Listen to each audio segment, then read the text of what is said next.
જય દ્વારકાધીશ ખેડૂત મિત્રો, આજે આપણે એક આંબાના બગીચામાં આવ્યા છીએ. આંબાનો બગીચો છે ભીમાભાઈ ગોગનભાઈ વરુ, વાનાવડના પાટિયા. હવે ભીમાભાઈનો ગયા વર્ષનો એક આપણે વિડીયો જોયો હતો અને ગયા વર્ષે ભીમભાઈએ ગ્રીન ઇન્ડિયા ખાતર વાપર્યું હતું અને આ વર્ષે ગ્રીન ઇન્ડિયા ખાતર વાપર્યું છે.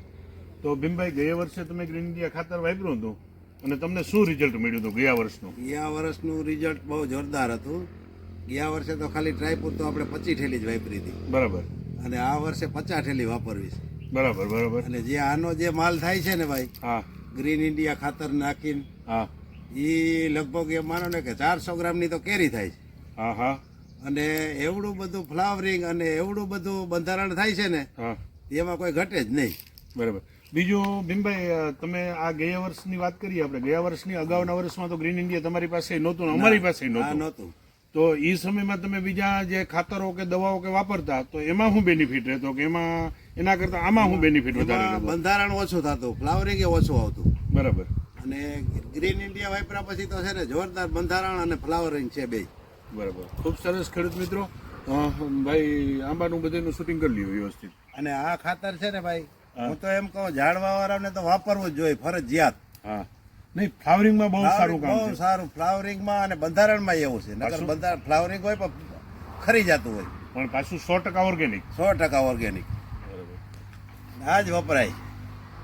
બધું શૂટિંગ લઈ લ્યો વ્યવસ્થિત. આવું ફ્લાવરિંગ કે હશે જ નહીં. સરસ.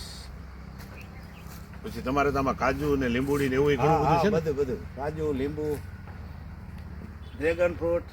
સરસ. ડ્રેગન ફ્રૂટે થોડાક છોડવા ભાઈ. હા.